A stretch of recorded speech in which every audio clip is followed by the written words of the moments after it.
મિત્રો, ગુજરાતી ફિલ્મોમાં એક સમય એવો હતો જ્યારે નરેશ કનોડિયા સાથે સ્નેહા, રોમા માણેક અને જયશ્રી ટી જેવા કલાકારોનો જબરજસ્ત ક્રેઝ હતો અને સાથે સાથે સ્નેહલતા પણ હતા. એ સમયમાં એક નવી છોકરી ગુજરાતી ફિલ્મોમાં આવે છે. ચહેરો માસૂમ, અંદાજ નિર્દોષ અને ફિલ્મોમાં કામ કરવાનો અનુભવ લગભગ શૂન્ય. પણ પહેલી જ ફિલ્મમાં તે ગુજરાતી સિનેમાના સુપરસ્ટાર નરેશ કનોડિયા હિરોઈન બની જાય છે અને ફિલ્મ રિલીઝ થયા પછી આ છોકરીને લોકો તેના અસલી નામથી નહીં પણ એક નવા નામથી ઓળખવા લાગે છે.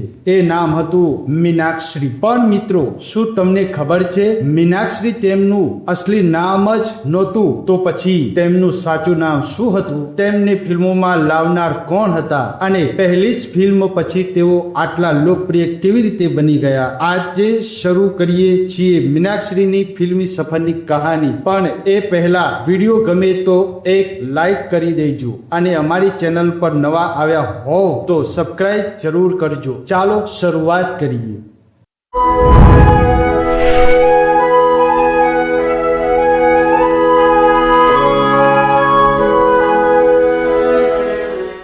મીનાક્ષરીનો સંબંધ મહારાષ્ટ્રના થાણે સાથે હતો.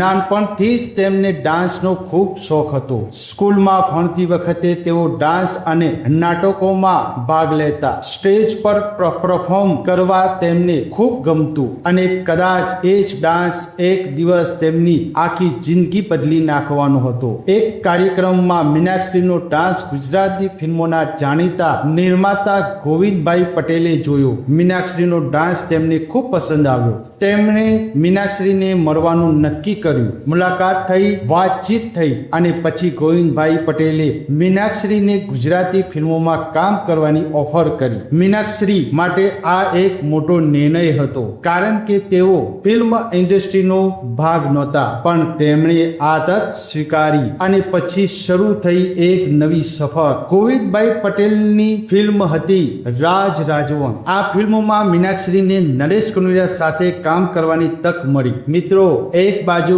ગુજરાતી ફિલ્મોના ખૂબ જ લોકપ્રિય સ્ટાર નરેશ કનોડિયા અને બીજી બાજુ એક નવી અભિનેત્રી મીનાક્ષરી. ફિલ્મ રિલીઝ થઈ અને દર્શકોએ આ નવી જોડી પર ધ્યાન આપવાનું શરૂ કર્યું. મીનાક્ષરીનો નિર્દોષ ચહેરો, તેમની સરળ અભિનય શૈલી અને નરેશ કનોડિયા સાથેની તેમની જોડી દર્શકોને પસંદ પડી ગઈ. ધીમે ધીમે મીનાક્ષરીનું નામ ગુજરાતી ફિલ્મોમાં ઓળખાતું થઈ ગયું. પણ મિત્રો, હવે આવે છે આ કહાનીનો સૌથી મોટો ટ્વિસ્ટ. ફિલ્મોમાં જે અભિનેત્રીને લોકો મીનાક્ષરી તરીકે ઓળખતા હતા તેમનું અસલી નામ હતું મંજરી પાટીલ. હા મિત્રો, મંજરી પાટીલ. ફિલ્મોમાં આવ્યા પછી તેઓ મીનાક્ષરી નામથી જાણીતા બન્યા. આ નામ એટલું લોકપ્રિય થયું કે થોડા સમય પછી દર્શકો માટે મંજરી પાટીલ નામ લગભગ અજાણ્યું બની ગયું. દરેક જગ્યાએ એક જ નામ સંભળાતું, મીનાક્ષરી.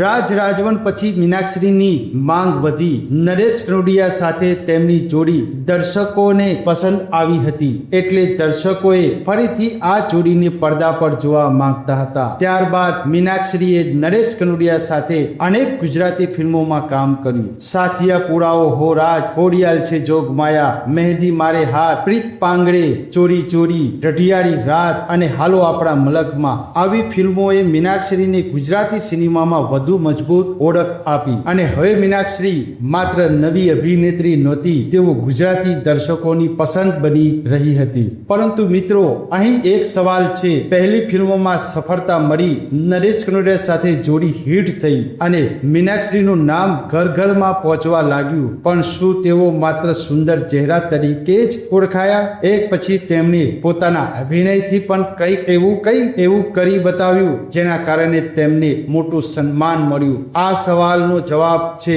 હાલો આપણા મલકમાં. અને આ ફિલ્મની સાથે જોડાયેલી મીનાક્ષરીની એક ખાસ વાત આપણે જાણીશું આગામી એપિસોડમાં. તો મિત્રો, જો તમને મીનાક્ષરીની આ કહાની ગમી રહી હોય તો વિડીયો લાઈક કરજો, કોમેન્ટમાં લખજો રાજ રાજવનમાં તમને મીનાક્ષરી અને નરેશ કનોડિયાની જોડી કેવી લાગી અને આ વિડીયો તમારા મિત્રો મિત્રો સાથે શેર કરવાનું ભૂલતા નહીં, કારણ કે આ તો માત્ર શરૂઆત છે.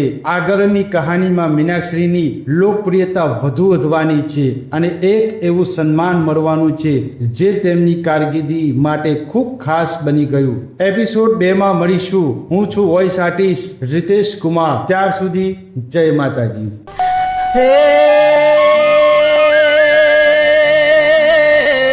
તું છો મણિયારી મારે સાથી કને કાય ઊંચું સાંભળ્યો કે